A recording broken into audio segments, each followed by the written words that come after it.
does, and that's of course never going to be in the media if you celebrate masses or baptize babies or married couples, no? Many times people have the impression that I spend 24 hours a day trying to destroy the sugar industry, and it's not the case. I go about my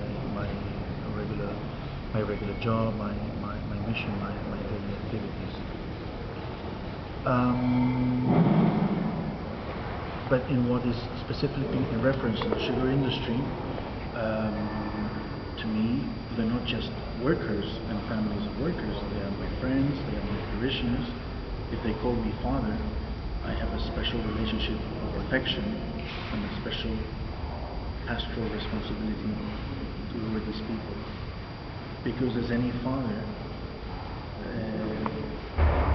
my heart has to be especially open to the most vulnerable in society, the weakest in society.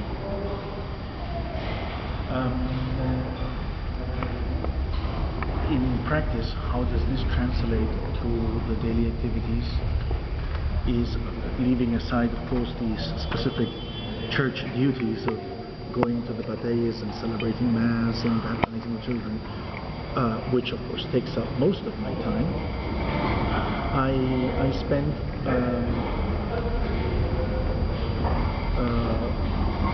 a great portion of the day in organizing the workers, which means we organize seminars, meetings, encounters. Sometimes we even bring the workers of different battalions, of 5, 10 battalions. We transport them to a general meeting,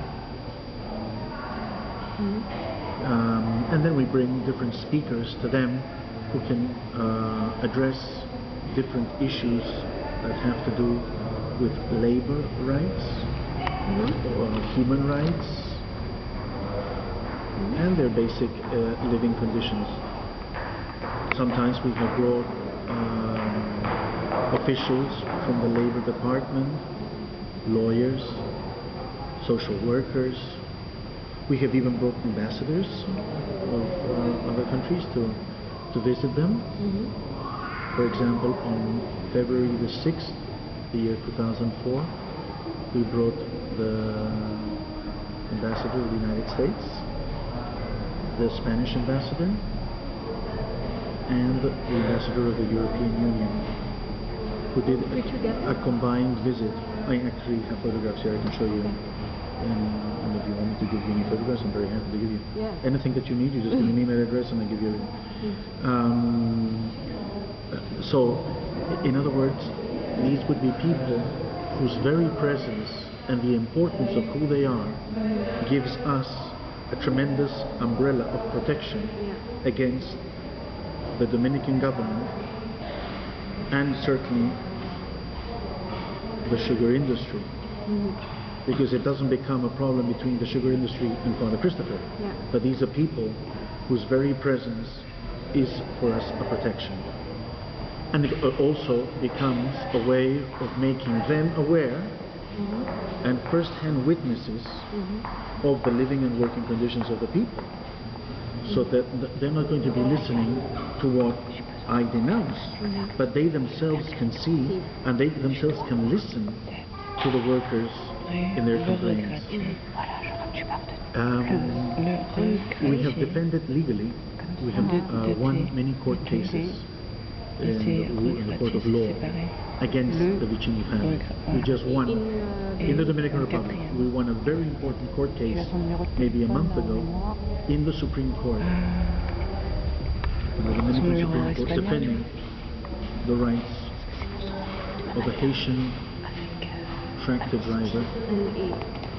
And I can give you a copy of the sentence if you're interested. Yeah, sure, I can email it. Yeah, sure. And do you win? And we won the court case. So we won in the ordinary court. We won in what's called the Court of Appeals. They appealed the sentence, and they appealed the second time, a third time to the Supreme Court. So we won 3 times the same case.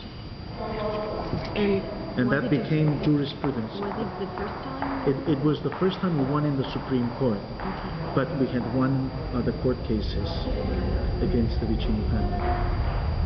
And I have the whole trial in digital photographs and in videotape, because I requested permission from the judge to film, to videotape the whole trial.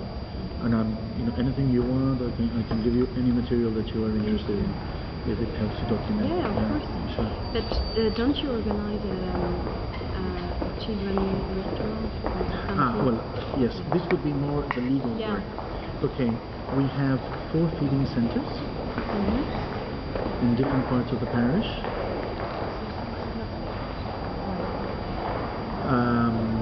Where we feed approximately 450 children every day.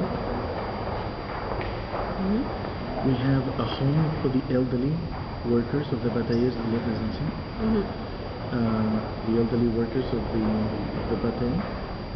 It's kind of a place where they can spend the last days of their life with dignity and well taken care of. And how many elderly workers? We have approximately 20 elderly in the home, and maybe 10 or 12 have died already. So of course when there is an opening we bring somebody new, etc. How do you finance? I have a little foundation, a very small foundation called Misión de la Misericordia,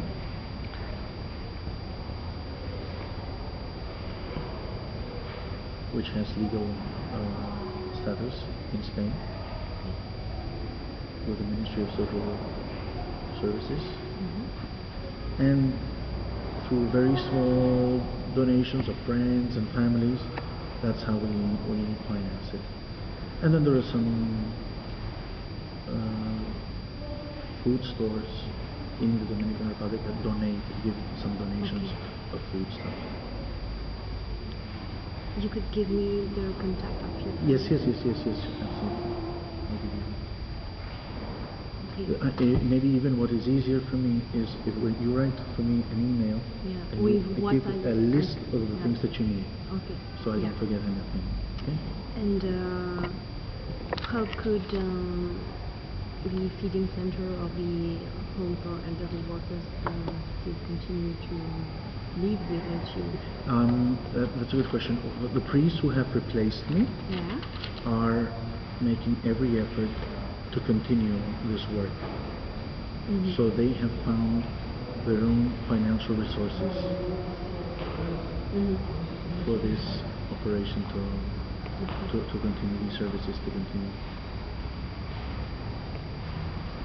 And do you have news, or does it still work? Yes, I think in general it's all, most of them in operation. Maybe 2 of feeding centers are having difficulties, but I am confident that very soon they will be able to. And why did you had to leave? I had to leave because the church could not take any more the pressure of the Dominican government and the sugar industry.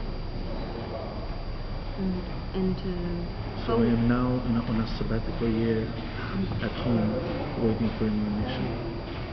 And how were you treated? How was I treated? Threatened in several ways. Sometimes verbally. Sometimes I had letters that appeared on the door of my residence.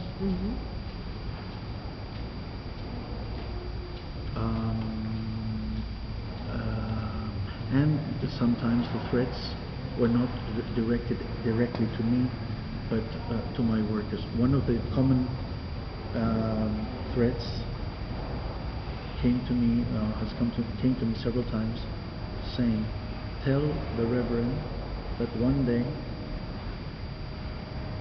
someone is going to find him in the sugarcane fields with his mouth full of flies."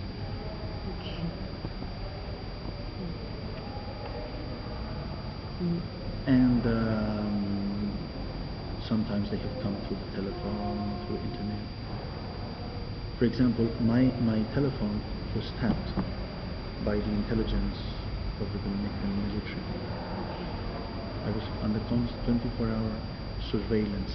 So those who didn't like me protected me, because it could have been very dangerous at the international level if something had happened to me in the Dominican Republic. But especially I was under a very particular protection of the Spanish embassy. The Spanish embassy also had an intelligence service looking out for me. So this became an unbearable situation for the church. Every day it was in the press. Every day just became unbearable. For me, I could have stayed there for the rest of my life, because I said it from the beginning. There is nothing in this world that will make me take a step back. Nothing in this world. The only way I can leave the Dominican Republic is in obedience to the church or in a coffin.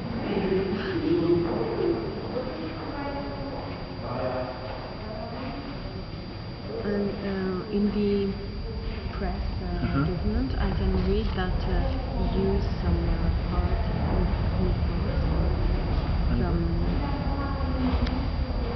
that you use some particular or special methods to some special method to speak about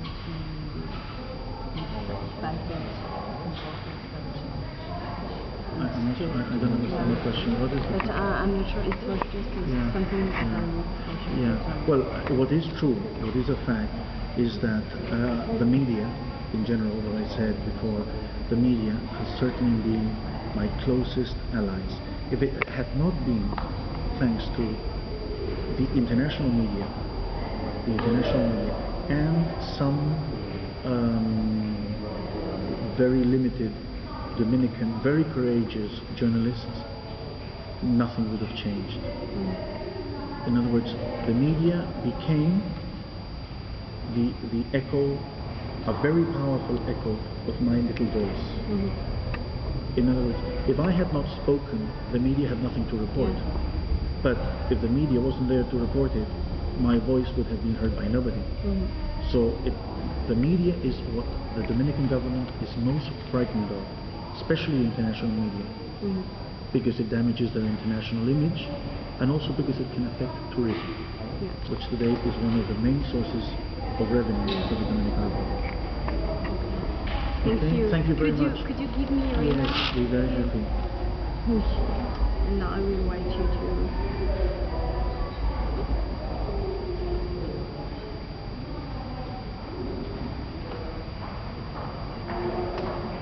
We have a lot of time. I'm sorry. Okay. It's Christopher@gmail.com. Okay? I promise to answer as soon as I can. Thank you. Good. Nice to meet you. Nice to meet you. And have a nice day, a nice trip in Paris. Thank you very much. It's very sweet of you. And it's very sweet of you too.